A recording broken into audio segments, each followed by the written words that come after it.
Welcome to the Chop Seat, where Braves country meets the big leagues. Your host Vic is here to break down everything from truest part to the top of the standings across the league. From walk-offs to wild trades, this is your seat for everything baseball, but a heavy dose of chop. So grab your glove and settle in, because the Chop Seat is open.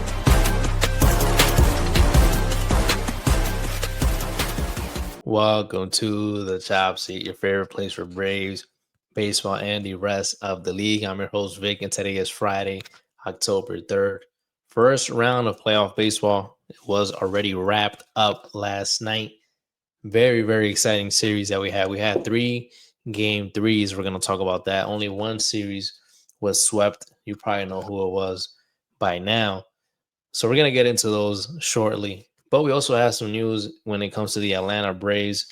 Brian Snitker will now be managing the Braves as of the 2026 season. We're going to talk about that a little bit more in our first segment. But listen, the Chopsy went Chopsy hit 500 when it comes to the playoff predictions. I went 2-2.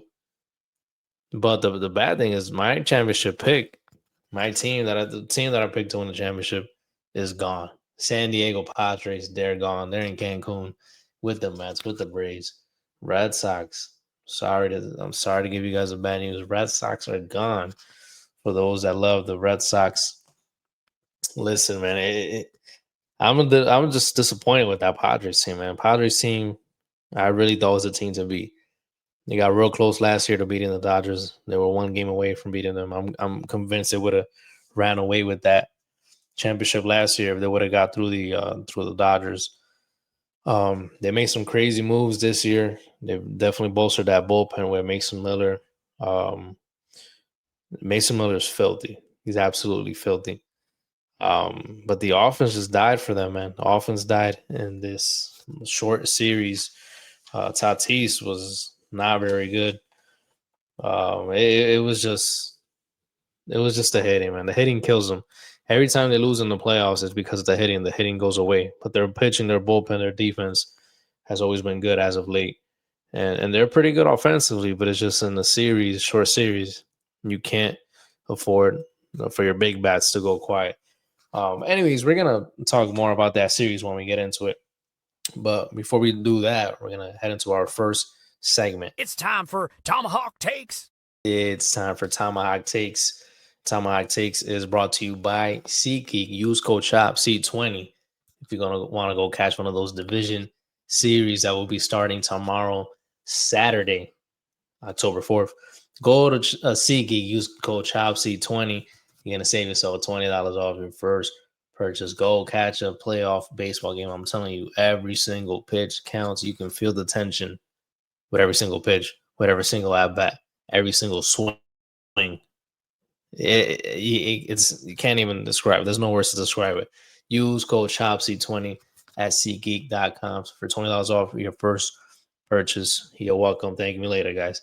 Anyways, big news that we had when it comes to the Braves was that Brian Snitker will be moving on to a senior advisory role. He will no longer be manager of the Atlanta Braves, which was the biggest question for the Braves heading into the offseason.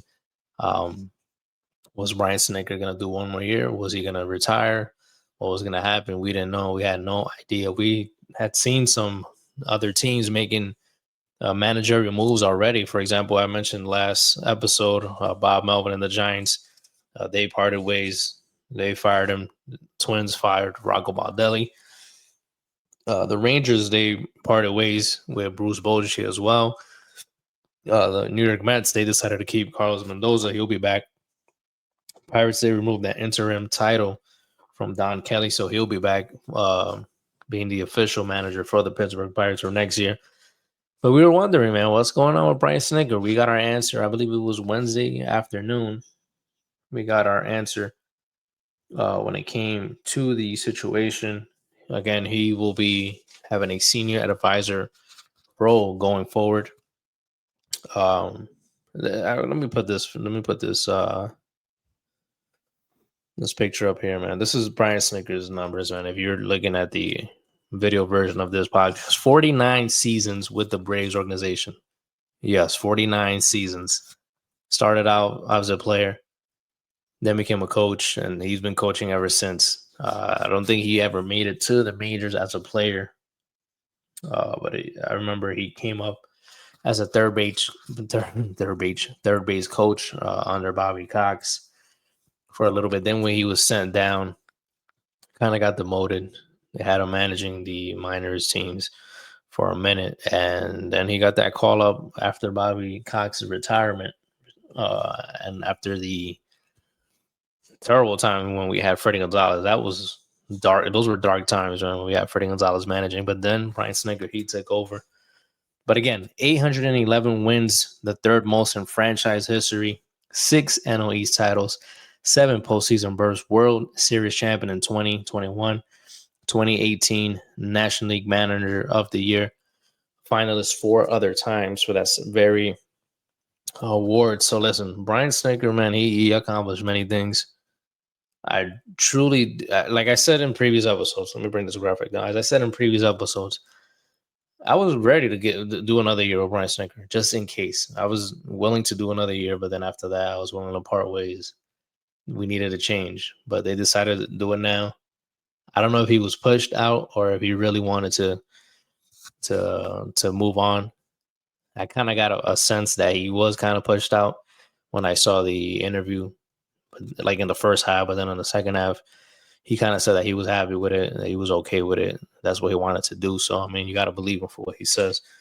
But at first, I was feeling like he kind of did get pushed out, but it is what it is. That's for us to figure out, right? That's going to be a mystery for us.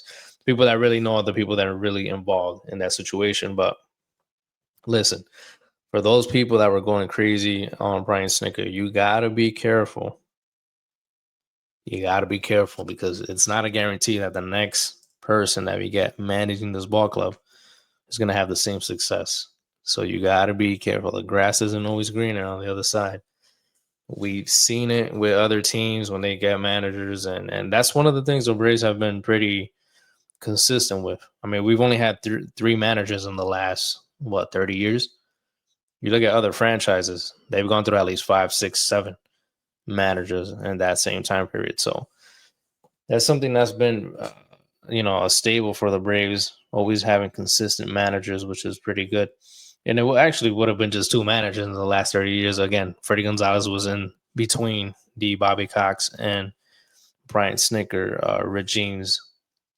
But again, you got to be careful with what you wish for, man. It doesn't guarantee that this team is going to turn it around because at the end of the day, it does come to the players. It comes down to the players. They're the ones that got to execute. Yes, the manager does make certain decisions. One thing about Brian Snitker that he was kind of bad with was with the bullpen management. He had some questionable decisions. I mean, even this year, and this year it was kind of overboard. This year, remember the first game of the season, he throws in. I think the Braves had a lead. He throws in Hector Neris to try and hold the lead, and it just did not work. You got your A guys. You got your main guys that you know you're going to count on for the season, and you go ahead and you throw Hector Neris in that was just recently acquired from free agency. Pretty much nobody wanted him. And you go ahead and throw him in game 1 of the season with a lead. That kind of set the tone for the entire year, and that we went on and lost 7 straight after that. But yeah, it's just, again, you got to be when it comes to that, he wasn't the best tactician out there, Brian Snitker. We got to be honest. But what he was good at was having all the guys buying in. At least it seemed like everyone on the team was buying in to what he was doing. The guys loved him. No one really said a bad word about him. The only one I think had a little beef with him was Ronald Acuna Jr. I think they had a little beef. I don't know, for certain things, but it looks like he benched him a couple of times and for not hustling and things like that. But I think they did have a little beef. But besides that, nothing was public. Nothing was ever publicly said. So again, that's just speculation. That's just speculation. Nothing set in stone. But That's one thing, and that's something that Alex Anthopoulos really values. He really likes the clubhouse, everyone getting together, everyone meshing, moving as one unit. And that's something that I like too. I rather see the team, everyone getting along, playing good baseball, having fun. You don't want to have that one guy that's a cancer in the locker room and everything goes, you know what I want to say. Everything does not turn out good. Everything does not turn out well. That's what I want to say. So at least Brian Snitker, he was able to build relationships with all the players, have them buying into what he was doing. And that's something that I appreciate. And that's something that I hope whoever fills in his seat as Braves manager is able to do the same thing. I hope that they don't go the analytics route. Do not go super analytics on me, please. Do not do that to me. I do want an old school field manager. I want a Bobby Cox. I want a Brian Snitker. And yes, you can use some analytics, but don't go all in with the analytics. You can't rely on the analytics fully because that at the end of the day, my opinion is the feel of the game is always going to be analytics. You got to have a feel for the game. That's something you can't quantify. You cannot quantify having a feel for the game. Analytics will never beat that. Never beat that. You got guys like Bruce Bochy. He retired, came back, won a championship with the Rangers. Dusty Baker, he retired. He comes back, wins the championship with the Astros. That is all. And I'm sure they use analytics. Of course, they use analytics, but they didn't rely on analytics 100% like some of these teams be doing. You can't go. You got to have a little bit of old school. You got to have a nice hybrid, perfect hybrid, that mesh. And it has to be a little bit more. I think you got to go maybe, I'm going to say 70% feel of the game, 30% analytics. Maybe 65-35. If that, but that's it. You got to be more feel of the game than analytics. And I'm hoping that that's what Alex Anthopoulos decides to do when it comes to the manager position. We got some names that have been mentioned to potentially fill that role as a Braves manager going forward. And hopefully it's someone that's able, again, like I said, we've been consistent with our managers. Hopefully someone that they could see managing the team for at least a good 5 years. So it can't be someone that's super old. So people have been saying Ron Washington, but Ron Washington, he also has parted way with the Angels. He had the quadruple heart surgery, the bypass surgery. So that wouldn't be a good idea to have him manage. I don't even think he's going to be willing to do that. So that's out of the question for those that are saying Ron Washington as manager. They've been saying David Ross, previously managed with the Cubs. He was pretty good there. Skip Schumacher. Then they said he won the manager of the year with the Marlins, I believe. Last year was the last year, the year before that. But he's currently with the Rangers. He was in an advisor position as well. So he might be taking that job now that Bruce Bochy has left as manager of the Texas Rangers. Talking about MLB Network's Mark DeRosa, former Brave. He managed the Team USA, the last World Baseball Classic. So he's up there. I'm going to say John Gibbons. He's now parted ways with the Mets. He's another candidate since he worked with Alex Anthopoulos in Toronto. That's the only names that I've heard of as of right now. Oh, and of course, Walt Weiss, bench coach. Walt Weiss. Some people have been saying they don't want him. He's pretty much an extension of Brian Snitker, which I don't think is true. He might have his own style, his own way that he wants to run things, and I can see the Braves going that route. You know, the Braves, again, they like doing in-house moves. They don't like going external when it comes to managers, as we've seen in the last 30 plus years. So Walt Weiss is another potential candidate. You can see them being loyal to Walt Weiss for being there throughout all those years when Brian Snitker came in and took over the helm. Remember, Walt Weiss was a manager in Colorado for a little bit.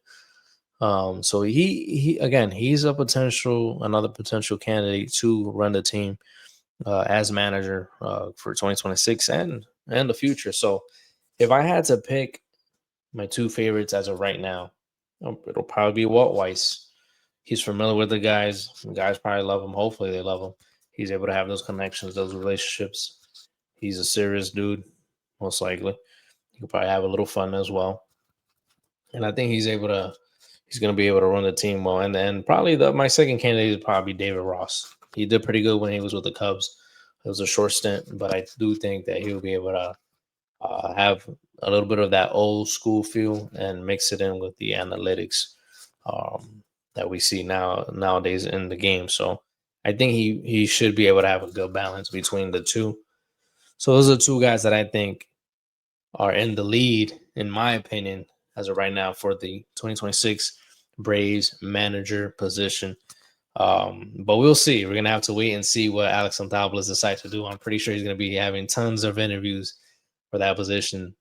It's probably one that he's going to want to fill, that he knows that he feels it in that day that he feels it. It's going to be, good for quite a long time. So we got to wait. We got to trust in AA like we always do.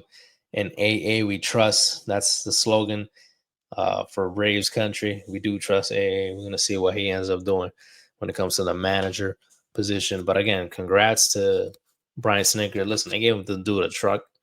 They gave them a trip for him and his wife, Ronnie, to Hawaii, all paid, all inclusive. That was pretty good. And then he's going to get inducted into the Hall of Fame next season, which I want to see if I can make it to if we, whenever we get the dates released for that event. So that's going to be fun if you're able to make it and, shows Brian Singer some love, man, because he did keep us in the W column for most of his career, except for the year and a half that he was there in the beginning. But after that, it was straight success for this ball club.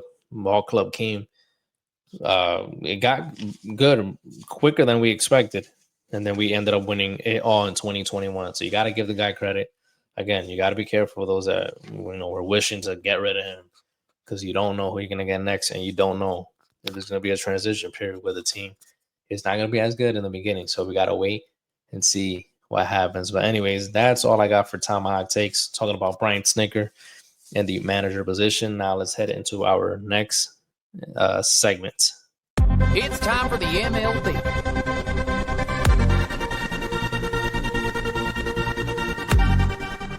MLB, where we take a look at the action from around the league.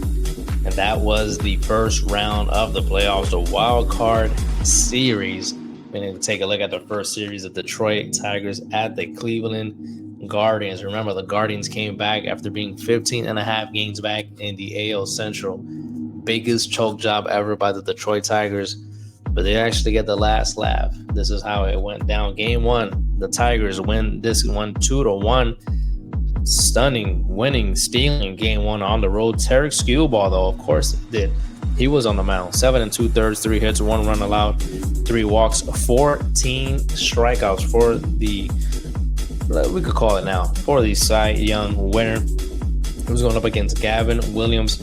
Won 6 innings, 5 hits, 2 runs, none earned, 1 walk, 8 strikeouts. A pretty good performance from him. Kept his ball club in the game, but his ball club did not hit the baseball. Will Vest, he came out for an inning and a third. He gets the 4-out save in this one. Zach McKinstry with a game tied. He hits a go-ahead sack bunt. Small ball, baby. Small ball was in town.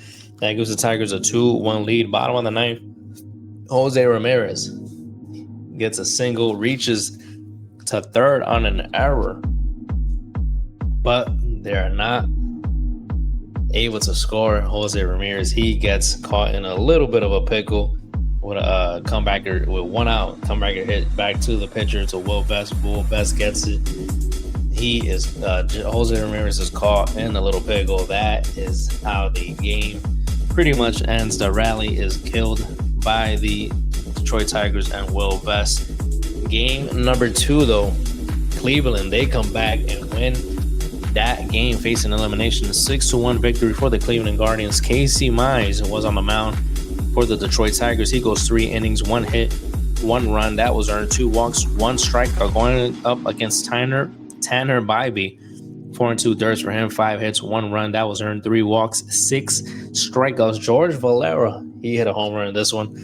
for the Cleveland Guardians. And the Guardians made a bold move, man. They had Chase DeLauder, the rookie, making his MLB debut in a playoff elimination game. Talk about no pressure, man. No pressure. He makes a fielding error in the first inning. Listen, something about baseball, and the ball always finds you. The ball finds him, but he comes back and makes a big play in the fourth inning.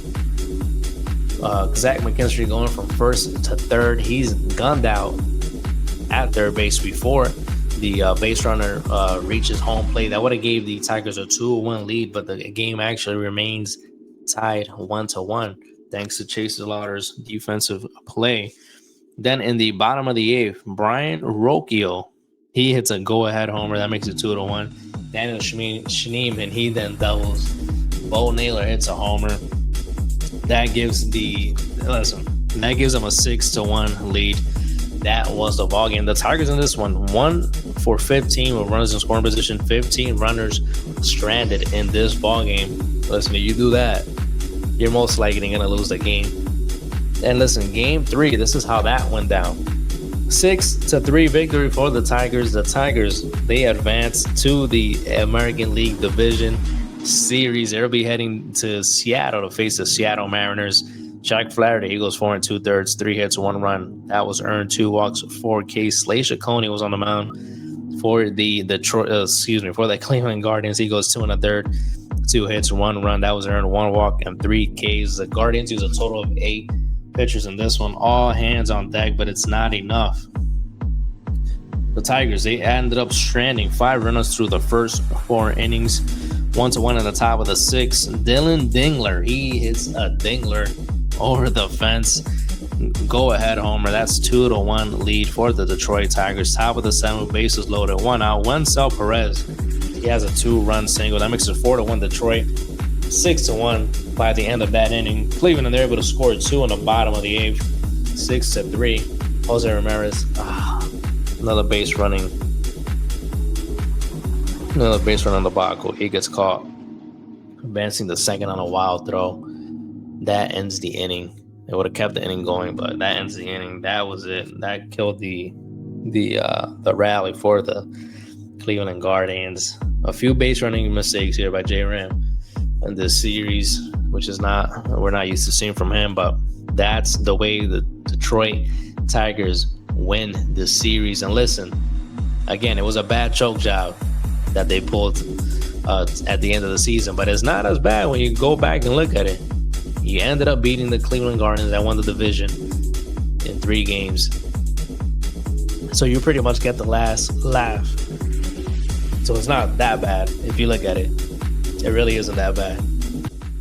So like I said, the Detroit Tigers will be heading to Seattle to face the AL West Division champions, the Seattle Mariners. That's going to be an exciting series. We're going to have more details on that shortly. But the next series we had in the National League this time, the San Diego Padres, my pick to win it all, because the Chicago Cubs, they did not start off well in this one, because the Cubs end up winning game number 1, 3-1 victory there. Nick Pivetta was on the mound for the San Diego Padres. He goes 5 innings, 3 hits, 2 runs. Those both were earned. No walks for him. 9 Ks. Pretty good start from him. He was going up against Matthew Boyd, who went 4 1/3, 4 hits, 1 run, 1 walk, and 2 Ks given up by Matthew Boyd. Pretty solid good start from him. 5th inning, Seiya Suzuki hits a solo shot that ties up the ball game. It was 1-1 at the time. That was his 5th straight game with a homer. He kept the streak going. Next batter, Carson Kelly. He goes back-to-back, bro. Back-to-back jacks for the Chicago Cubs. That makes it 2-1. The Cubs are able to score another one later on. 3-1 lead for the Chicago Cubs. Listen, the Cubs bullpen scoreless, 4 2/3 innings. Brad Keller gets the save. Filthy performance by him.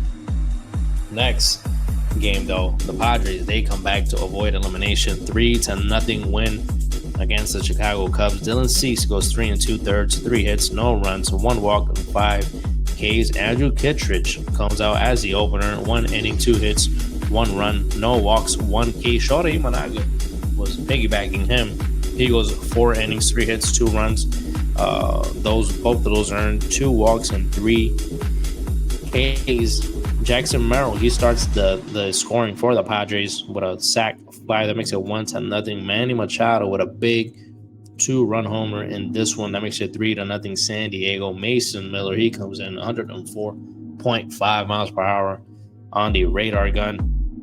8 batters in the wildcard series struck out due to Mason Miller in these first 2 ball games. This kid is absolutely filthy. Hopefully the Braves are able to get him some way somehow. Anthopoulos, make your calls, baby. Sean Murphy to the San Diego Padres, or Mason Miller and whoever else Anthopoulos needs to send over there. But anyways, that's how game 2 went down. The Padres able to win that and survive to play another day. But in game number 3, the Chicago Cubs win this one. They advance to the next round. They'll be facing the Milwaukee Brewers. A 3-1 victory for them here. Yu Darvish opening up the game for the Padres. 1 inning, 4 hits, 2 runs, no walks, 1 strikeout. Jameson Taillon, 4 innings, 2 hits, no runs, no walks, 4 Ks from him. Pete Crow Armstrong, PCA, he was 0 for 6 with 5 strikeouts coming into this ballgame. But in the bottom of the second with the bases loaded, he gets an RBI single. 1-0 Cubs. Dansby Swanson with a bases loaded walk.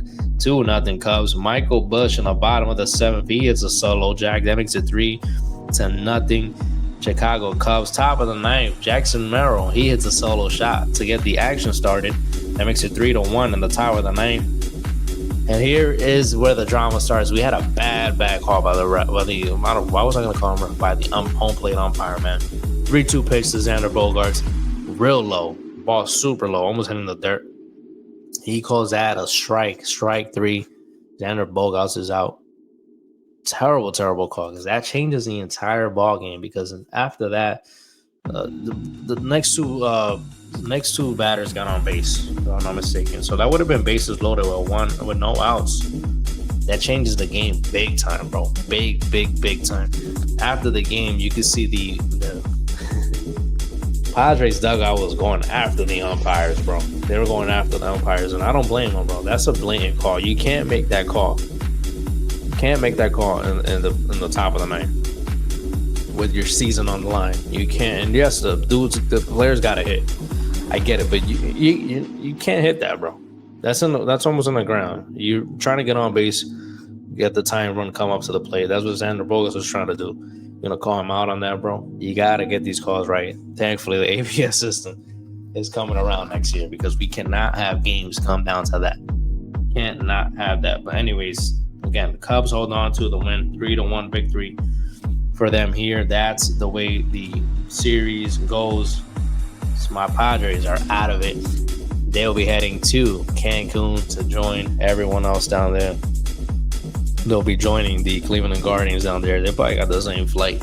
We'll see what they're going to end up doing. The next series of Boston Red Sox at the New York Yankees. Coming into this series, both teams 12-12 against each other in the playoffs. Boston this year was 9-4 going into this series against the Yankees this season. Boston, they won game number 1, 3-1 victory there. Garrett Crochet, phenomenal start from him, 7 2/3, 4 hits, one run. No walks for him, 11 strikeouts. Max Fried, he goes 6 1/3, 4 hits, no runs, 3 walks, 6 strikeouts. Aroldis Chapman goes 1 1/3. He gets a 4-out save. We're going to talk about Aroldis in a little bit. But listen, Anthony Volpe, he hits a solo homer in the 2nd inning. That makes it 1-0 Yankees. Masataka Yoshida with a pinch hit 2-run single in the 7th. That scores. And that was after they took out Max Fried. Max Fried was a little pissed off after the game. He said he could have kept going. They're bringing Luke Weaver. They do damage against Luke Weaver. I don't even think he recorded it out. So the Red Sox are just waiting for him, just waiting for Max Fried to be taken out the game. They did exactly that. They were able to score 3 runs eventually. Jazz Chisholm was also pissed. He was also pissed. He was not starting this ballgame. He comes up in the end to pinch hit. But listen, Aroldis Chapman, he gets the bases loaded. He loads up the bases with no outs. 3-1 lead. He's able to get out of it. Some way, somehow, he clutches up. He gets the last strikeout of the game, a foul tip into the glove of the catcher. That's the way the game goes. Boston Red Sox, they steal game 1 on the road at Yankee Stadium. Next, game 2, Brian Bello starting for the Boston Red Sox. He goes 2 in the third, 4 hits, 2 runs, 1 walk, no strikeouts against Carlos Rodon, who went 6 innings, 4 hits, 3 runs, 3 walks, and 6 Ks. Ben Rice, he hits a homer in the first postseason pitch he ever sees. That's a shot from him. But listen, Trevor Story had a 2-run single later on. That makes it 2-2. Ties up the ball game. Aaron Judge, all right, he hits a go-ahead single. That makes it 3-2. Trevor Story, he says, hold up. Where you going? He ties up the game. Solo shot. That makes it 3-3. Bottom of the 8th, Austin Wells, he hits an RBI single. Jazz Chisholm scores from first. 4-3 ball game. David Bednar, he comes in. He gets the save. That's the way the Yankees are able to avoid elimination. They tie up the series, and they have one final game at home. 2 rookies, not one, but 2 rookies starting this game for the Red Sox. It was Connolly early. He goes 3 2/3, 6 hits, 4 runs, 3 of those earned, 1 walk, 6 Ks for the Yankees. Cam Schlittler, 8 solid innings, 5 hits, no runs, no walks, 12 strikeouts. 12 strikeouts for Cam Schlittler. He did not give a schlit in this one. Listen, it was all Cam Schlittler, bro. That's all I'm gonna say. That's what, people gotta buy their Cam Schlittler jerseys as of right now. Not even as of last night. They should have been ordering his jersey. And there was a little shot of Aaron Boone in the dugout talking about he's gonna keep him in the game. No schlit, Sherlock. You gonna take him out again? You gonna take out your starter when he's pretty much dealing? You would have took him out there. I don't know how this game turns out, but at least you didn't go with the analytics this time. You went with feel of the game. You saw, you had an eye for him. You had an eye. You see how he's doing. He was mowing dudes down the entire ball game. Don't go and take him out. That's exactly what he does. So no Sherlock there. Yankees, they're able to score 4 in the bottom of the 4th. That's all they needed. 4-0 win. They eliminate the Boston Red Sox. They're going to be heading up to Toronto, facing the AL East champs in the American League Division Series. And then the final series that we had, it was the Cincinnati Reds at the LA Dodgers. Dodgers going up against Hunter Green in game 1. Hunter Green goes 3 innings, 6 hits, 5 runs, 2 walks, 4 Ks. Blake Snell on the mound for the Dodgers. I be forgetting they have Blake Snell, bro.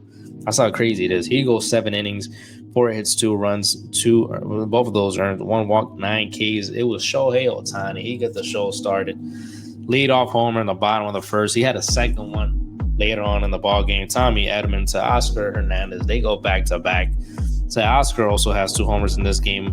Ohtani, 3 RBIs. De Oscar Hernandez, 4 RBIs. El Chino representando.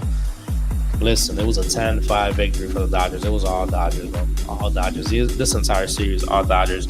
Game 2, the first and only sweep of the wild card round. Dodgers pop bottles after they win 8-4. They're going to be heading to Philly to face the National League East champions. Zach Liddell went 3 1/3, 6 hits, 3 runs, no walks, 2 Ks, going up against Yoshinobu Yamamoto, who went 6 2/3, 4 hits, 2 runs. None of those earned. 2 walks and 9 strikeouts. The Reds, they scored 2 runs following an error by Oscar Hernandez. That was early in the ball game, but listen, the Dodgers, they come back. They put the work in. Ohtani with an RBI single. Mookie, 4 hits and 3 doubles. He had 3 RBIs. Roki Sasaki throwing 101 miles per hour in the top of the 9th, looking dominant. Is he going to be the closer going forward for these playoffs? We don't know. We're going to have to wait and see what happens there. But yes, it was a quick sweep by the Dodgers. And like I said, they're going to be heading to Philly. And listen, man. I picked the Dodgers to win in 3. Dodgers win not in 3, but they did win. I picked the Yankees to win in 3. I was fully correct with that one. I had the Padres winning in 3. That was obviously wrong. It was Cubs in 3. And then I picked the Cleveland Guardians to win in 3. That was wrong as well. So the Chopsy goes 2 for 4. We're talking about hitting percentage. I went 2 and 2. We're talking about wins and losses. But again, my whole bracket is pretty much destroyed. My whole bracket is destroyed because I had the San Diego Padres winning it all against the Toronto Blue Jays. That is done with. So I probably shouldn't be able to make any more predictions going forward, because obviously you can't just pick a new champion, right? You can't just pick a new champion. But I might, bro. I might, because this is my show, bro. This is the Chop Seat. I make the rules here, bro. I make the rules here at the Chop Seat. Anyways, we're going to put a picture up of the brackets. Again, if you're in a video version, you're going to see that. This is the current bracket. Starting tomorrow afternoon, Detroit Tigers at the Seattle Mariners. You also got the New York Yankees at the Toronto Blue Jays. We're going to have the Los Angeles Dodgers at the Philadelphia Phillies. And we're going to have the Chicago Cubs at the Milwaukee Brewers. Starting with that series, game 1 is going to be Freddie Peralta on the mound for the Brewers. He's 17-6 for the season with a 2.70 ERA. That's going to be a 2:08 p.m. Eastern start time on TBS. I don't know if it's probably, I don't know. Is it going to be a bullpen game for the Cubs? I'm not sure. I mean, they could throw Matthew Boyd in there. Maybe Colin Rea to start that game, or a Javier Assad coming out the bullpen. So we're going to have to wait and see on that. But as of right now, it's TBD. By the time you guys are listening to this episode, it's probably going to be up and posted. For the Yankees and Toronto Blue Jays series, it's going to be game 1 tomorrow on Fox, 4:08 p.m. Kevin Gausman's going to be on the mound for the Toronto Blue Jays. He's 10-11 and with a 3.59 ERA for the season. He's going up against TBD for the Yankees. Yankee fans, let me know, who do you guys think is going to be starting this game? Is it going to be Luis Hill? Maybe. I don't know. Is it going to be a bullpen game? I'm not sure. Again, we're going to have to wait and see who Aaron Boone decides to throw out there. We'll probably know by the end of tonight. The next series is the Los Angeles Dodgers at the Philadelphia Phillies. Shohei Ohtani is going to be making his first postseason career start. First ever postseason career start. He's 1-1 this season with a 2.87 ERA, going up against Christopher Sanchez for the Phillies, who's 13-5 with a 2.50 ERA. That game is going to be on TBS at 6:38 p.m. Eastern time. And then the last series that we have, it's going to be at 8:38 p.m. Eastern start time on FS1. It's going to be TBD going up against TBD. It's already exciting, but when you have TBD going up against himself, it's the best possible game you're gonna have. But all jokes aside, I don't know who's gonna be starting for the Detroit Tigers. Let me know in the comments. Is it Cater Montero maybe, or is it an all-out bullpen game? Hopefully Montero's able to give you 4 or 5 solid innings. And then you get the bullpen to carry it from there. For the Mariners, I'm guessing maybe Luis Castillo. You probably got to be Luis Castillo or Logan Gilbert. Not sure, but we're gonna know shortly. Then Sunday, we only have 2 games on Sunday. It's going to be the American League teams playing on Sunday. It's going to be game 2 of the Yankees Blue Jays. That's going to be a 4:08 p.m. Eastern start time on FS1. And then the Mariners and Tigers will be playing at 8:03 p.m. Eastern time on the same channel, FS1. Monday, 6 p.m. Eastern time, 6:08 p.m. Eastern time is going to be the Dodgers at the Phillies. 9:08 p.m. Eastern start time on TBS. Both games are on TBS. Not bad. It's going to be the Chicago Cubs at the Milwaukee Brewers. So we're going to have most likely an episode on Monday to recap the 2 games. The 2 games for the American League side and the 1 game for the National League side of the playoffs. So we're going to recap that. But as of picks, this is what you guys want to hear. Let's see how the Chop Seat could do in this round. I'm going to go Brewers, bro. I'm going to go Brewers. I'm going to go Milwaukee Brewers in 4. Milwaukee Brewers in 4 against the Cubs. I'm going to go Toronto Blue Jays in 5. Toronto Blue Jays in 5. Dodgers and Phillies. That's tough. This is the toughest one, bro. This is going to be the toughest series here.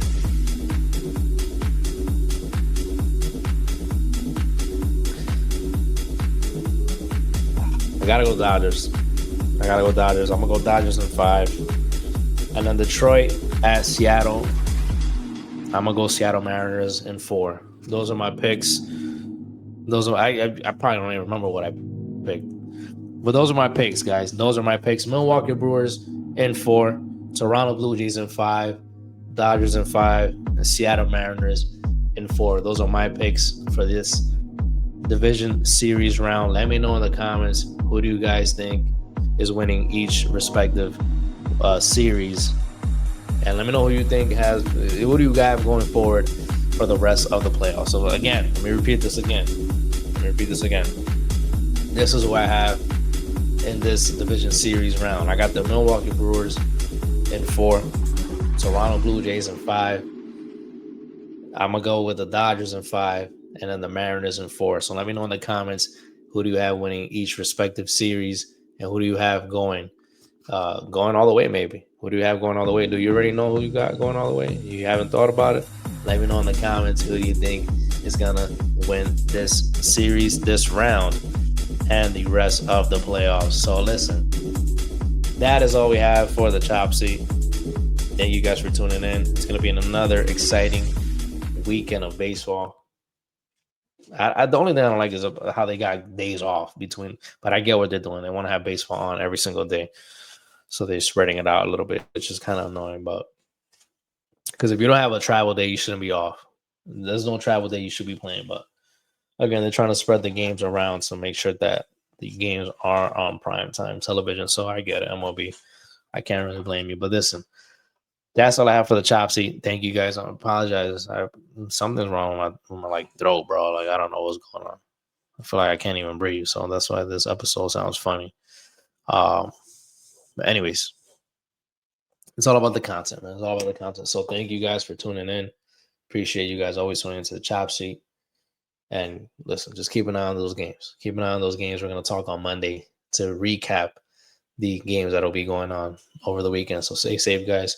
Enjoy the baseball games. And I'll see you guys on Monday on the Chop Seat.